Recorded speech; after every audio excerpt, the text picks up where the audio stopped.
Hello and welcome.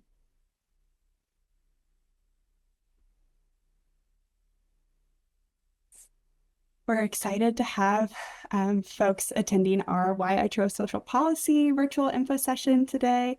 We are the Office of Admissions and Recruitment at the Brown School at Washington University in St. Louis. That is a mouthful if you've never said it before, but really excited to have folks joining us here live. And welcome to the folks who may be watching a recording of this at a later time. We have a fantastic panel here today.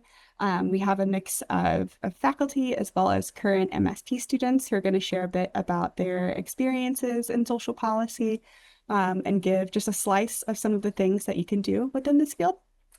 I have a couple quick slides, and then we'll get into introductions and then dive into our questions.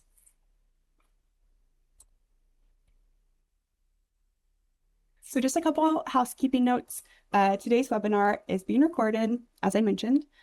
Closed captions are enabled and can be activated at any time.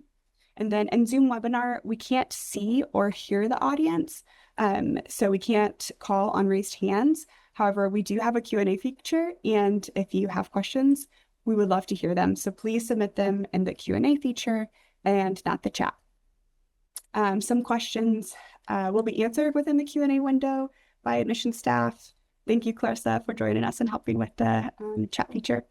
And then we may also answer some live if those are helpful for the group. If we're not able to answer your question or if it's off topic to what we're discussing today, then you can definitely reach us at brownadmissions@wusl.edu and we'll be in touch that way.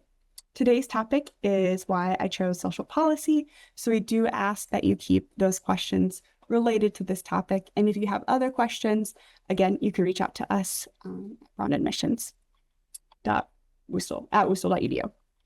So those are all the slides for now. This is the fun part now. We're going to start with introductions. I will introduce myself first and pass it to Madison, and then we'll move on to our panel. I'll have our faculty members introduce themselves and then our students. So I'm Sarah Dexter, as you can see by my title here. I use she, her pronouns. I'm an associate director of admissions and recruitment at the Brown School, and I'm really excited to be here today. So thanks for joining us. I'll pass it over to Madison. Hi, my name is Madison Neal. I'm an admissions and recruitment specialist here at the Brown School. My pronouns are she, her. I graduated from the Brown School in 2020, and I didn't get an MSP, but I do have a policy specialization, so I'm familiar with the policy world. And we will pass it to Dan. Hey everyone, good afternoon. Welcome. My name is Dan Ferris. I use he, him pronouns. I'm an associate professor of practice and the co-director of policy education and practice at the Center for Social Development at the Brown School. My general areas of interest are food policy, health equity, and the integration of community-based approaches and data across all the things. Like Madison, I don't have an MSP, but I was the inaugural dean of the MSP program. So really thrilled to be shedding some light on both the program and my own pathway here. I'll pass things over to Jean. Thank you, Dan. Hello, everyone. My name is Jin Huang. I'm a Horowitz professor in social policy at Brown School and working with Dan together at Center for Social Development. I'm also the co-director of Center for Social Development at Brown School, and I have been working with them together on multiple policy projects, including food assistance projects and food and nutrition policy. And more broadly, my research focuses on anti-poverty programs, anti-poverty policies, especially focusing on wealth building and asset building policies for disadvantaged families. Thank you. Okay, I'm going to pass this to Tori. Hi, friends. Thanks so much for joining us and inviting me to be here. My name is Tori Chicalero, she, her pronouns. I'm a master's of social policy student. We don't really have a specific department that we're in. I have an agriculture background and I do like animal welfare and food policy work. Right now I'm shifting towards human rights and civil liberty policy. Oh, I have to pick on someone. Carrie, go ahead. Hey everybody, I'm Carrie Ritchie. Can you guys hear me okay? Okay. I'm Carrie Ritchie. I'm also a Master of Social Policy student. She, her pronouns, and I'm also an early childhood educator. I work with St. Louis families and children, and that's also my policy interest is education policy, education equity, and early childhood education. Andy. Hi, my name is Andy or Anderson Kimball. My pronouns are he, him. I'm an MSP student at the Brown School, and my, I guess, area of interest is education and affordable housing policy. Great. Thank you so much to everyone for sharing. We're just going to jump right into the questions. Pretty informal, so whoever, if you're wanting to answer the question, we invite you to answer as we go. So the first question, many students come from us from all different backgrounds and different paths to social policy. So we really just are hoping you guys can share a little bit about how you kind of found your path to social policy. And for the students specifically, as you answer, like what made the MSP program at the Brown School, what made you choose that program specifically compared to other programs that are out there for graduate school. So anyone's happy to answer first. I can start. Oh, sorry, Carrie, do you want to go?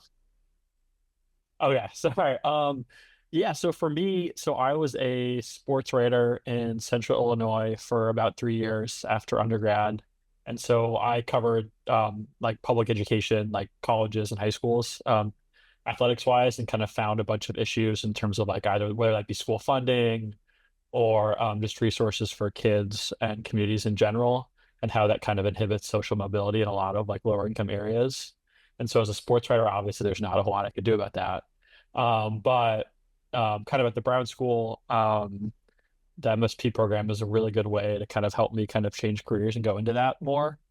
I originally was interested in the MSW program, but talking to one of the professors there, Dr. Metzger, I kind of had some reservations about doing like clinical or like casework as a social worker. And so I didn't know if an MSW was the best fit for me.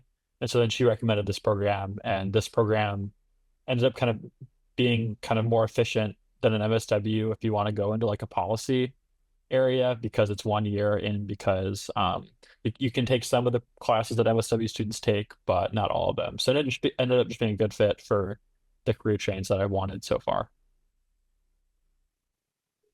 Mine's kind of similar to Andy's, piggybacking off of that.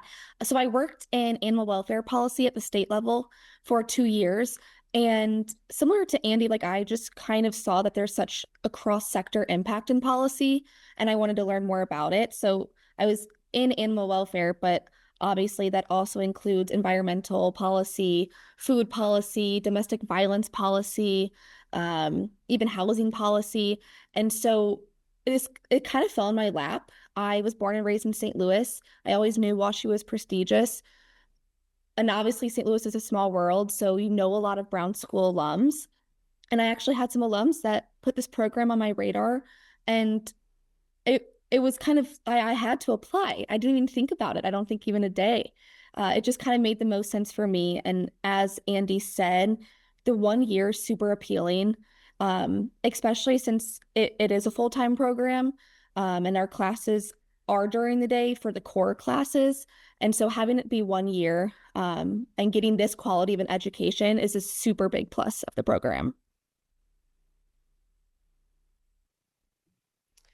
Yeah, so I went to undergrad for social work. So I have a social work background, and I also have an educator background. I've worked with children on the micro level, and after a few years of working at the micro level, there was just something in my heart that was like, something has got to change. I started noticing all the equity gaps. I started noticing, the longer that I was in that field, I was like, somebody's got to do something about this because as time went on, times become more tumultuous. And so I knew that at a policy level, things would not change unless, you got to the heart of it. So I wanted to enter the policy world because I knew that that's where real change was going to happen. And I care so deeply and strongly about teachers, supporting teachers. They're the backbone of the society. Children are, when we invest in children, it's like we're investing in our future. And if we're not doing that now on a policy level, then it's going to be very difficult in the future. So, and that's kind of, where I encountered the MSP program. I was like, this is perfect. I didn't have a lot of policy background. I was actually very disconnected from it. I was not fluent in, how it breathes, the language. And just after a semester of this policy program, I didn't think I would fully understand all that I wouldn't have 1 or 2 years ago. So yeah. Yeah, it's so nice to hear our students' stories, how they get into the policy work. And my background is social work. So when I got, typically we think about social work, they mainly doing the clinical work, right? Intervention, mental health, all of the clinical work. And in fact, social work policy practice is a very important macro level social work practice as well. So my first interaction with policy was many, many years ago when I just graduated from my BSW program. And then my first job is working with the disability community. And my first task, that was like 30 years ago, my first task is try to figure out how to create a better employment environment for the local disability population and the local disability community.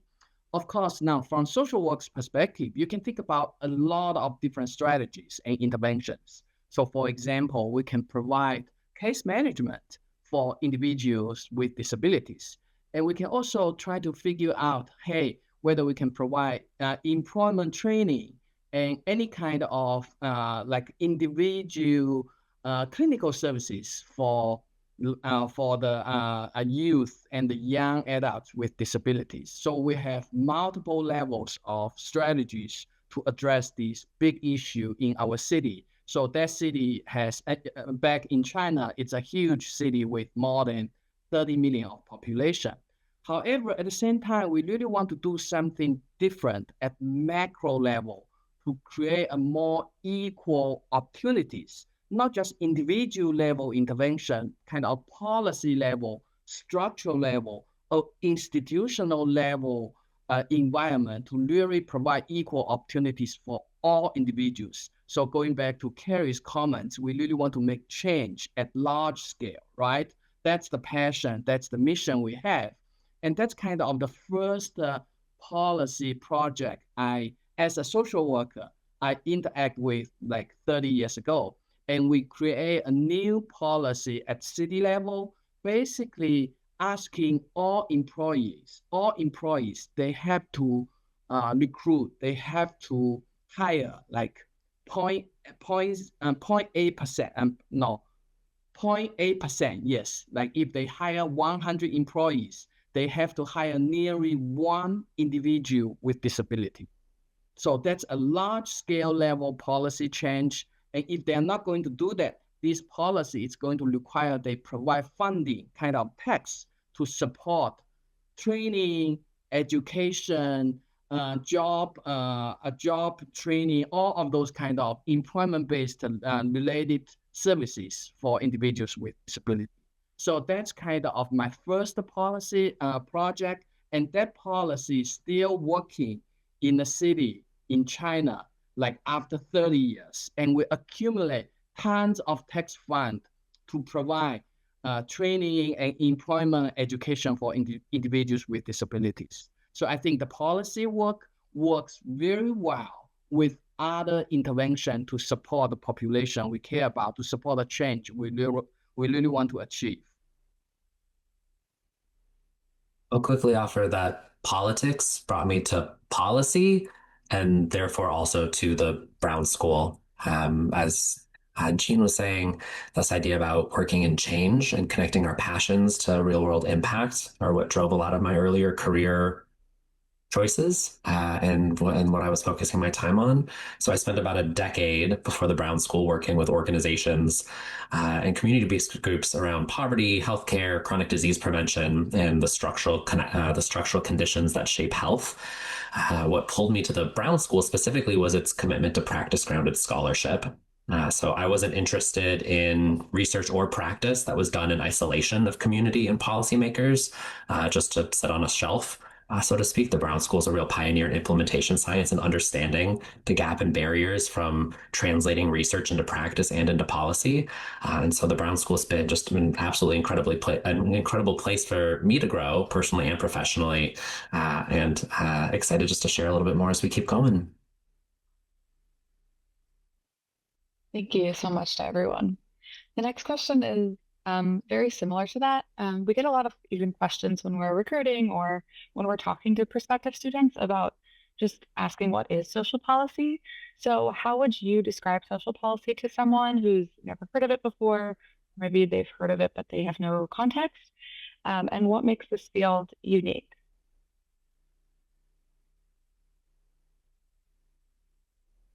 Yes, I can start. I mean, I know that many of our students, you might not know this social policy field, but social policy, it's just like air and water. You may not notice it, but it allows you constantly touch almost every aspect of your life. And our life quality depends on we have good social policy and good social policy design implementation. So you can think about drop off kids to the early daycare center or school. You can think about you work in the workplace, all kinds of fringe benefits, your health care, health insurance, and training and education. And you can also think about the retirement, financial security, and financial well-being over the life course and in the retirement age. So from my perspective, I think social policy really touch a large scale of population, including everyone, and it affects all aspects of our life. And as you can hear from our panelists, also the faculty member and students talking about all different social policy areas we touch, you can literally see it's a broad areas, including every aspect of our daily life.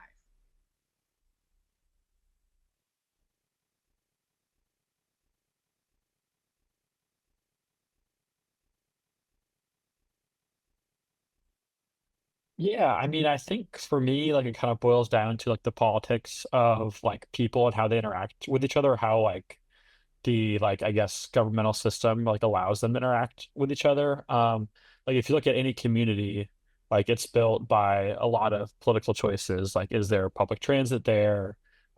Is there grocery stores and food available? Are the schools funded well? I mean, is the community walkable? Like, there's so many, I guess, political forces and like policy decisions that go into what someone's community is like and how they're able to live their life and how much enjoyment or maybe opportunity you can get out of that life from these like large scale systematic political decisions.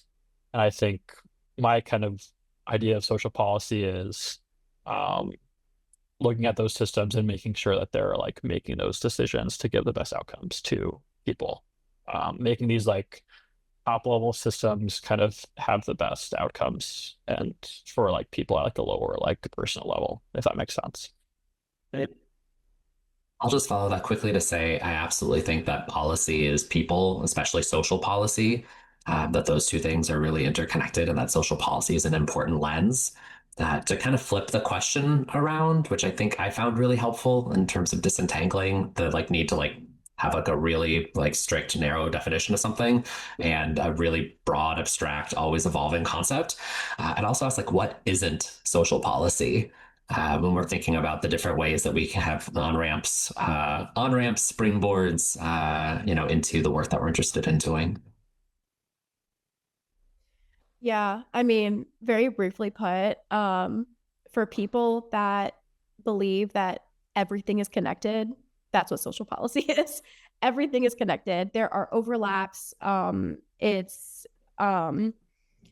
where you look at what a law, if you look at a law or a policy, and the social part of it is understanding why that is and what has been thought or put into the research or the analysis or the understanding of human interaction with how policy comes to be. So, I mean, everybody, like it's a mosaic of, it's not just that one thing. It's multifaceted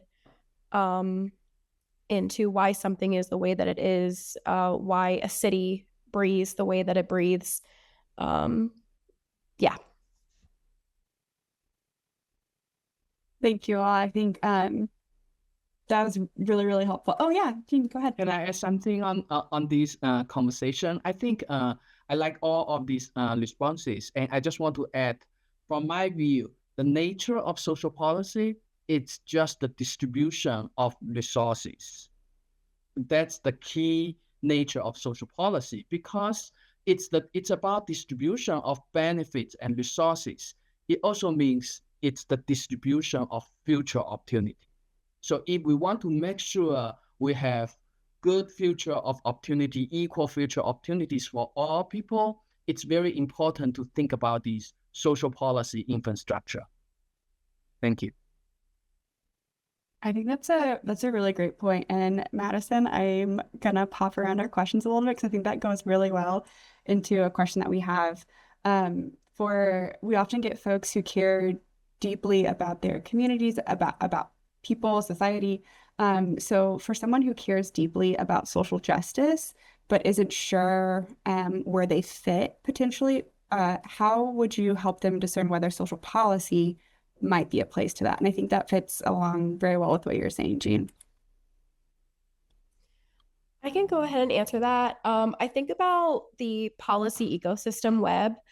And for somebody who's very heavily interested in social justice, somebody who, wants to be boots on the ground, would be somebody who would fit very perfectly in like advocacy, activism.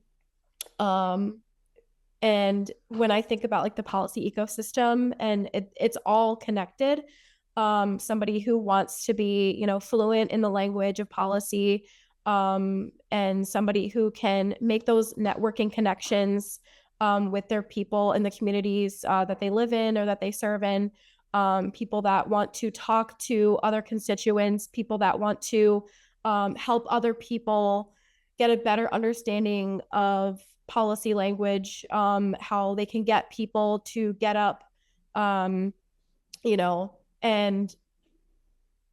participate in their civic duties, spread the word about important things that involve other people's rights and their rights. That would fit kind of perfectly in with that ecosystem. But even people who are really heavily involved in social justice and activism, it fits perfectly in with that ecosystem. I think commenting on like the ecosystem of the importance of social policy and like why it's moving for anyone who wants social justice experience. My background was pretty much in the nonprofit sector. And as I mentioned before, social policy impacts everything. And I think especially in today's age and time, it's so easy to get frustrated with where we're at.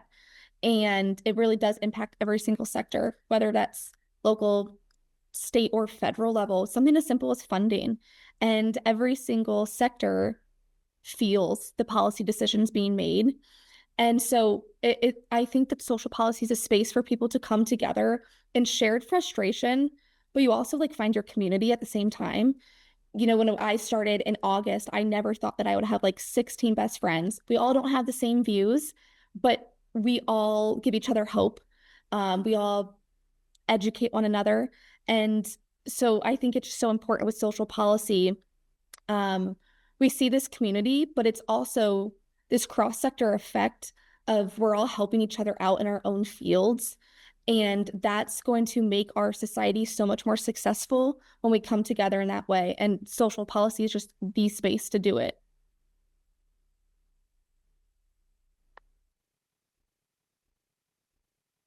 Yeah, I guess just to kind of add on to what Carrie and Tori have been saying is, I think like if people are like worried about fitting into the social policy ecosystem, I just like want them to understand that like any good social policy like has to be at the very least partially viewed through a social justice lens.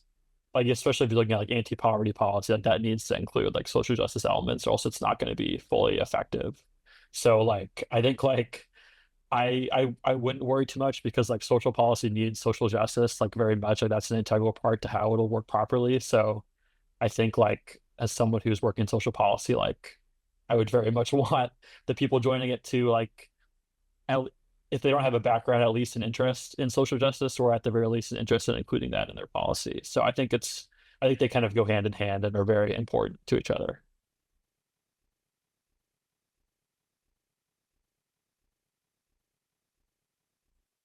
Awesome. Thank you so much. This question is also open to anyone, and wanting to know, how has your education or experience working in social policy or studying policy, how has that changed the way you see the world and or engage in your community? So how has it changed you? I just want to come right out the bat and say that I'm a lot more confident than what I used to be. Policy and politics has always been a little scary for me. I always felt like, and I've said this before, I do believe that a lot of the language and it's inherently meant to keep certain people out. Just historically, it's meant to keep people from understanding uh, how it's supposed to work or the way that it works. And so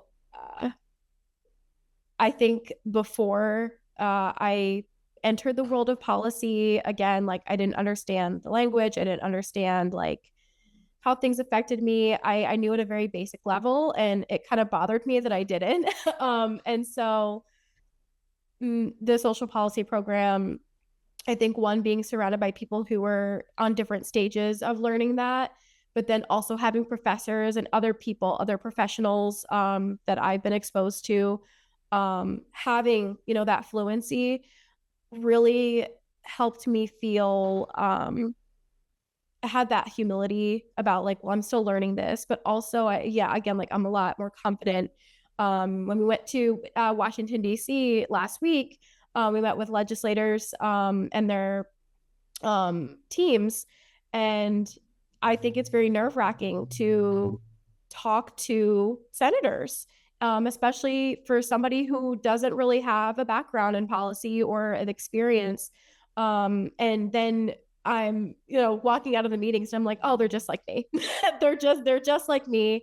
You know, they've had similar pathways that I have, um, and it kind of helps eliminate or, you know, absolve that disconnect. It makes me feel a little bit more comfortable knowing that these people are just like me, policymakers and senator office teams, and I want to share that with the world, that it shouldn't be that much of a disconnect. The only thing that separates us is the walls, you know, the physical walls of these buildings.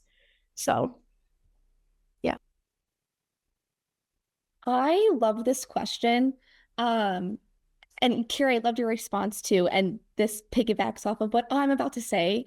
It gives me so much hope. Like social policy and this core has given me so much hope. And it does go off of what I said before, is we have this community now that's so great. You see everything in the media. You see shifts in the culture, maybe even at the local level. And it's so hard, it's so easy to get disheartened. And it's just so hopeful. And I know I may not go into housing policy, but Andy might. So they are in great hands. I may not go into education policy, but Carrie might, and they are in great hands. And that makes me just feel so much better about the future for Americans and everyone worldwide. Thank you. I love these responses. I also would like to add my thoughts on this question. For me, I think the biggest change is the perspective and framing, because typically we consider policy as background, as given conditions. So oftentimes when we face the big challenge, we will accept the constraints of policy. For example, maybe we're going to ask kids working harder in school, right? We are going to ask parents to do better job raising their kids, but we didn't question the conditions, the background, the constraints of the policy. But learning policy, figure out policy practice and policy work really changed my perspective. It's not just like individual behaviors. We need to do better. We need to have kids doing better. It's more important that we have better policy design to provide equal opportunities. So policy can work, policy can act. An institutional setting and the institutional backgrounds can also work and behave and action, just like individual families and individuals. So I think that's very important. We cannot just only focusing on changing individual behaviors. And we really need to focus on whether we have a fair and equal policy setting and policy decisions. I also wanted to add on one more thing to mine too, regarding like the perspective change too. Even when I'm just walking in St. Louis City or driving around in St. Louis City and I come across, certain like areas of the city and, before having an understanding of policy, I have all these questions swirling around like, why is it the way that this is? Or, why does it look like this? Or why are people behaving this way in this area? But now as I'm, emerging out of this program and coming into policy world, I have a more data-based and analytical perspective of, oh, this is a policy failure. Or like, certain decision makers, weren't paying attention here. Or the community was failed here. And it's not just because of, one or two people's, acts. It's a macro level issue or a meso level issue. So it really, like, even just being in my own city, I can recognize, things that I've learned in class. I'm like, oh, this is, XYZ. Or like, for example, if you guys are familiar with like the tornado that hit last year in May, I think about like recently, like how policy has affected our community in that way. So I have a clear understanding of the world around me, and my responses, emotional responses are different now.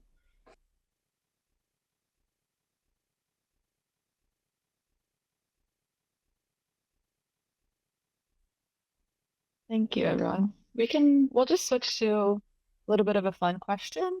For the students, we would love to just hear one of your favorite classes that you've taken so far. Why was it your favorite? What makes it stand out, and what did you enjoy about it? I mean, my favorite was probably first semester. We had I think it was called Statistics of Social Policy or Social Welfare. I can't remember the course, but it was taught by Dr. Janine Harris, and she was really great. It was basically us learning R and kind of like an introduction of like some like data visualization, and also using like some like statistical tests to like take survey data and draw like conclusions from it. But yeah, it was great. It was really helpful. It was a good like skill building course.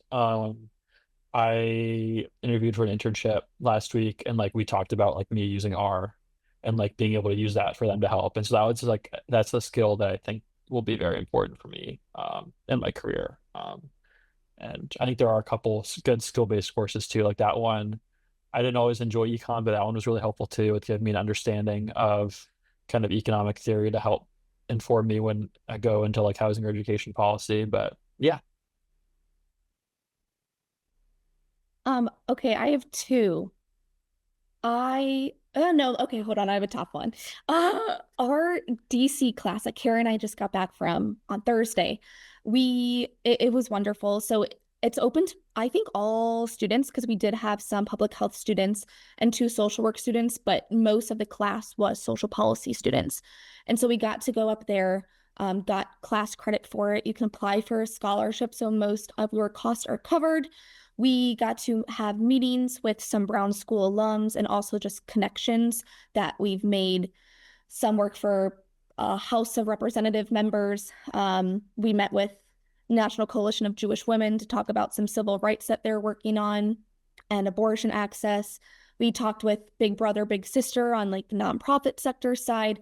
It was phenomenal meetings. And then at the end, we got to meet with legislators and their staffers about a specific bill that we would like to advocate for and help pass.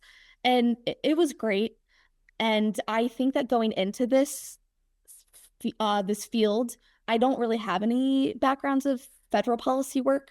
And so it was a great experience. And that actually helped me choose my fellowship this summer, which will be in DC.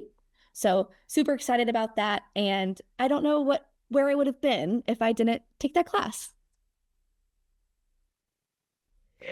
Okay, so first of all, so unfair to only ask me for one, because I have like 3 classes that are probably my favorite, but Andy and Tori already hit 2 of them. The statistical analysis class, which was like, I was never into numbers. I stayed away from them. Stats was just not my forte. But after that class, I have shifted my interest as well. Like, so I do love education policy and early childhood education, but now I'm shifting into more of like, I love policy and data analysis. I love working with numbers. I like to understand how things work, using like data visualization. Like, it just opened my eyes into something that I just never thought I would ever do.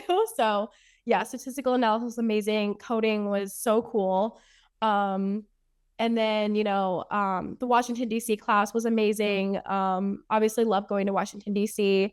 And just seeing how, the policy ecosystem breathes, where everybody kind of fits into their own position, and how everything functions in real time. And then my third actually would have to be political negotiation and strategy with Anna Shapson. That class was super fun. I liked how hands-on it was. And I liked that we got to practice game theory and negotiation strategies. And we got to practice with each other, and we broke down interactions.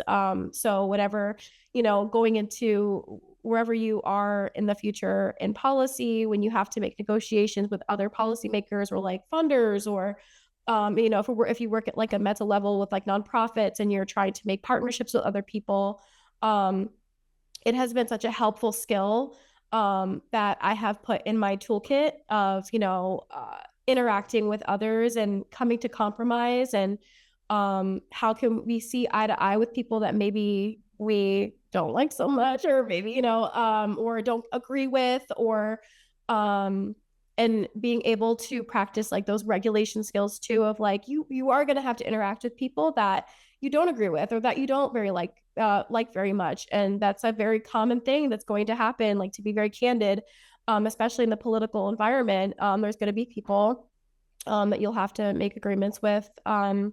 And I think that was just such a helpful skill to add into my toolkit. So yeah.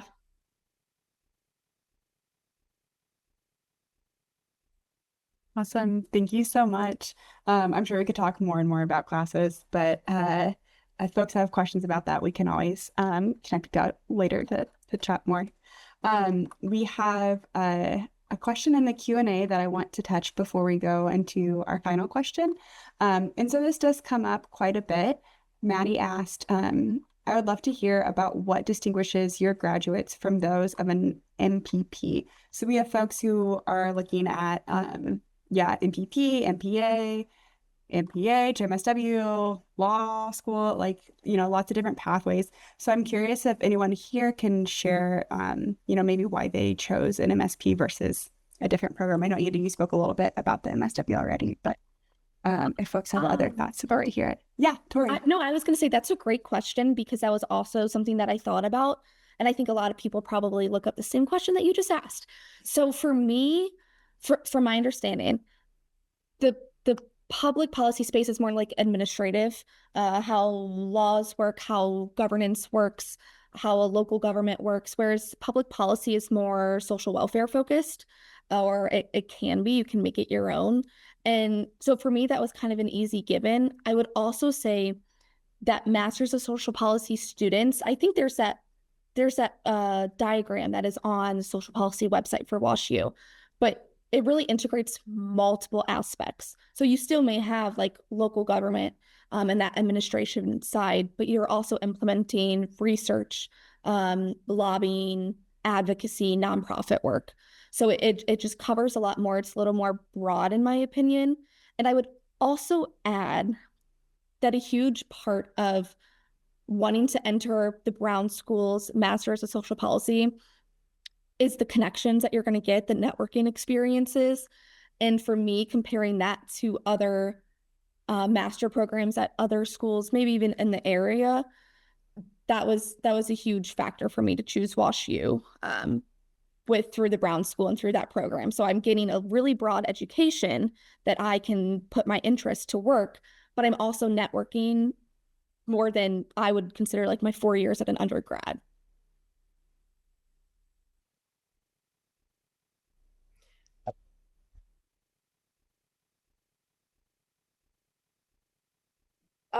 Yeah, I was just gonna add on to Tori. Like, I feel like you're getting the best of both worlds. And it is, more of like an administrative lens.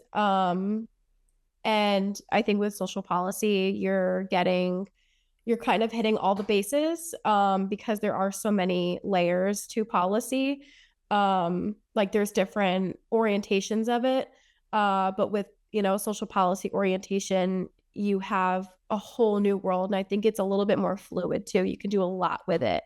And you're getting one, when Jean was talking about like different perspectives, you are getting a better perspective of the world around you in general and yourself as well. So I think that's kind of what separates it from, and you might still with public policy, but or public administration, but you have that social lens with it, which I think can open up a lot more doors for you later on.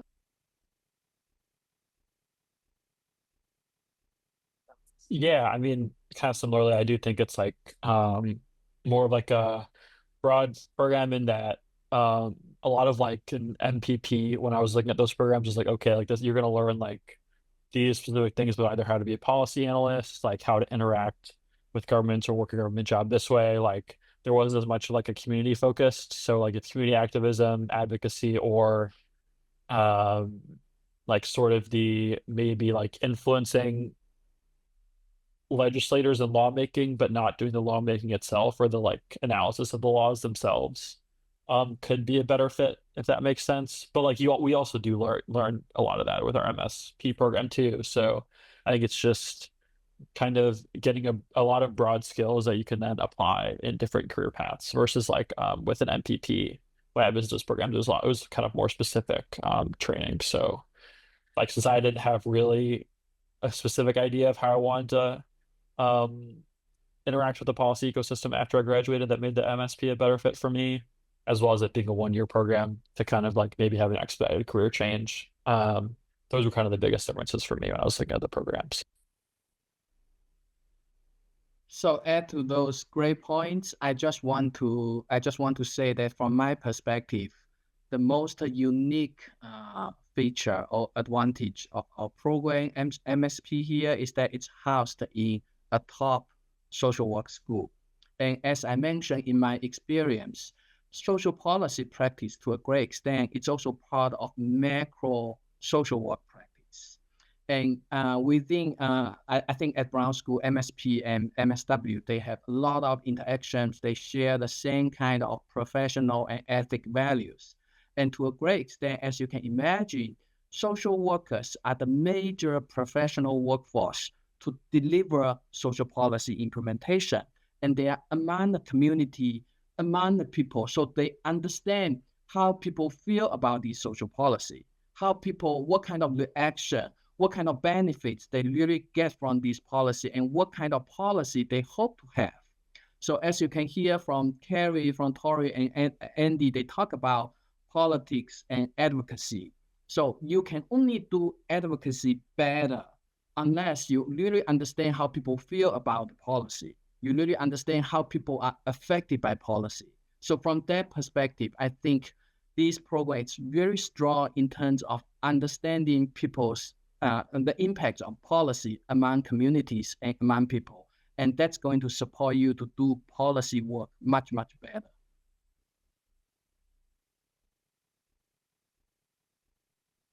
Thank you so much. Also, Dan, I know you have a very specific knowledge of MSP and also have, you have a different degree. I'd love to hear your perspective if you have anything else to add on, how the MSP might be different than MPP or some other pathways. Yeah, I can just quickly say I think that my co-panelists have covered it really well. I think about an MSP being a specific lens that we use. When we look at the foundational curriculums across MPPs, MPAs, masters of the like public affairs degree programs, even they share these kind of foundational classes. And as the MSP was developed, it was developed to be not to be completely different or separated out from those programs, but to lend like a specific framework, incorporating in social work, social justice, which again, as you look across, as you're looking at different programs and different options, you'll see kind of variation or different levels of programs and schools kind of commitment there. And so when we think about, public policy, it's both like that administrative lens, as folks have highlighted, as well as kind of grounded in a much more of a, what we'll, on our policy analysis and eval class, we'll call a positivist or kind of rational approach, that like policy should be neutral. When I think, a social policy approach will acknowledge that we all bring in our own lived experiences, our own preferences, our own biases, and then try to account for those so we can be as effective, impactful, working with impacted communities as we can. Thank you for letting me pick on you a little bit, Dan. That was great. I thought you might just have a little knowledge since you were like a part of the development of the MSP. So we have one last question, and this is open to our entire panel. Again, we'd love to hear from all of you. Maybe we can start with our students and then end with our faculty. But just wondering, what do you all feel this country most urgently needs from policy leaders right now? Why is this a good time to be entering the fields? And how is the Brown School preparing students to do that? That is a big question. You can answer all of it. You can answer pieces of it. But what do our country leaders, what do we need from our policy leaders right now? Why is this a good time? And how is the Brown School preparing students to do this really important work? So I'll open it to you all. Yeah, this may not directly reflect my personal beliefs, but me as a policymaker, I think that there are just some things that we in policy work, like you have to compromise on some things. And when we've gone so far one way, like right now with the whole TSA stuff going on, and Department of Homeland Security funding, it's really hard when there's bills to fund TSA and they're not moving because people just don't like each other from other side of the spectrums, really. Of course, I have my own beliefs, but I think it's a good reminder, and we kind of need to get back in the rhythm of the elected are there for the people and not for themselves. And I think we forget that a lot. So I would like to restore that and the pride of being an elected official. You are the voice of the people that elected you. So you should probably get some stuff done. Yeah, I agree with Tori. I don't think it's just one thing. I think it's humility and community that our political and policy leaders need. And that's something that I hope to bring. Well, I know that I will bring into the policy world. My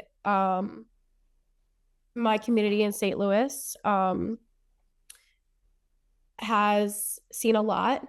I love this city. I'm a transplant, but I look at local government on our level, and it's really inspiring to see our community speak out and come together as like a collective. And that's one thing that we can all agree on, is that we want better for our city. And everybody can agree on that, no matter what side of the spectrum, political spectrum that you're on, is that we want better. and no matter how you dice it, the outcome is that we want it to look great and feel great. And as a country, in this country in general too, that's something that we could all agree on, is that we want to be in a place where we can all feel safe and comfortable and livable in. And so when we have that sense of humidity and that humility from our political figures and leaders, we can reach that common ground together. But right now, it seems like an uphill battle with who we have at the moment. And so I'm hoping that we can, as a community of Americans, that we can come together and understand that we do have a common ground, and persevere and see that community. We've had it this whole time, but we just need to actualize it. Yeah, I think like the biggest thing for me is a lot of times we think of politics as like a top-down sort of thing, especially if you're like a common citizen. It's like politics is something that happens to you. It's not something that like you do, right? Like if there's a war that affects gas prices, that's something that happens to you that you feel like you have no control over. And I think like from policy leaders, we need people who are willing to either open up an avenue bottom up for people to feel like they can influence policy, and really influence change, regardless of their financial status or their political or financial power. Um, or we need kind of leaders who just kind of like build more trust in that system, and interact with communities in a way where they feel like what they're doing like matters and like can actually make meaningful change and affect government. Because when we have, I guess, citizens who have apathy towards government or cynicism, then that like is when things start to become really dangerous. So I think we need leaders who are willing to focus more from a bottom up and community lens, and building those communities and building trust with people. And I think the Brown School, with how it teaches us to interact with communities, especially since it's paired with the social work school, we take a lot of social work classes. Like I'm taking a community development class in the social work school. That's really helpful and going to inform my work, when I work with communities and when I make policy, because I'll always think of, okay, like if I'm making a policy in this community, I need to talk to people in this community and think, what do you need, right? Like if you're living somewhere and you can't afford housing, like what do you need to afford housing? Like it's not just me arbitrarily saying this is what I think. It's like, okay, this is what these people actually need. So I think that's what I think the Brown School's teaching me, and I think what policy leaders really need today.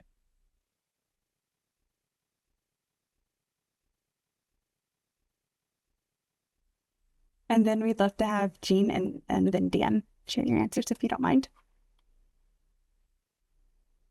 Yes, thank you so much for this great question. I think you hear a lot of concrete, very concrete perception concerns from our students talking about they worry about a lot of issues related to our community, neighborhood, city, and families.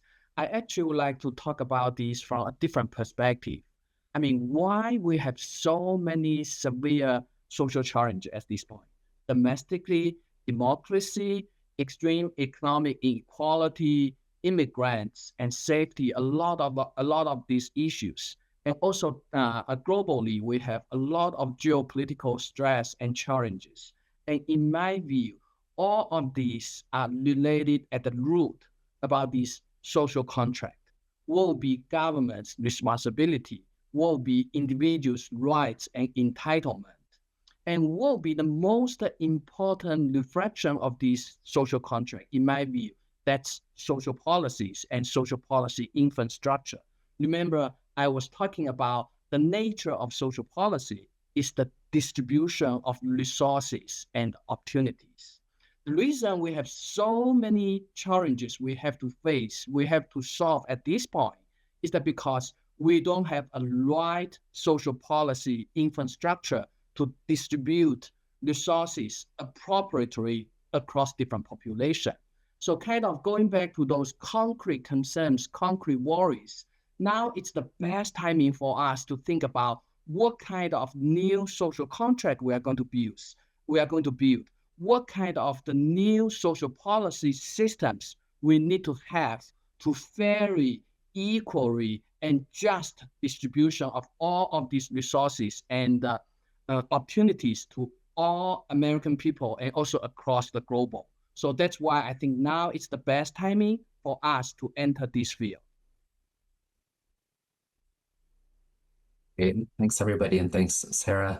When we do something seemingly simple like crossing the street, we're interacting and affected by hundreds of policies. So I think we need policy leaders who can hold that complexity and also stay not only grounded in evidence, but translating evidence into effective framing and messaging to help to cultivate orientations toward the greater good. Even when the political environment is making that difficult across different levels, local, state, federally, and globally, as we're seeing.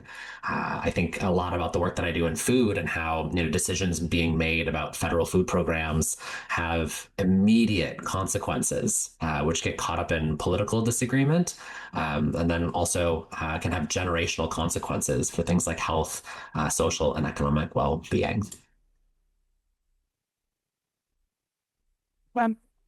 Well, thank you all. We're just about at time. We have like 2 minutes left. This has been such an amazing conversation. We had to cut a couple questions because we've had such rich conversation, and we could probably keep talking for like another hour. So I want to thank you all for being here today, for sharing your experiences. And I feel like I learned a lot. I feel like I'm continually learning about social policy, as that's not my background. So I just really want to thank the folks here who were lending their experiences and expertise. I also want to note for our attendees, we do have Admitted Students Weekend coming up in April. So if you are an admitted student and you haven't registered for it, you should. You might see some of these faces here at that event. You'll definitely be seeing Madison Corsa and I. And Gene, he's doing a sample lecture for us. So certainly sign up for ASW, and then we will be having additional info sessions the rest of the spring, talking more about the Brown School community, life as a grad student. Feel free to check out our website to learn more about that. But thank you all again for being here. We really appreciate you. And I'm personally feeling a bit more hopeful about the future, which I think is what we all want, right? So thanks again, and hope you have an amazing afternoon. Take care. Thank you. Thank you. Thanks, everyone. Bye. Bye.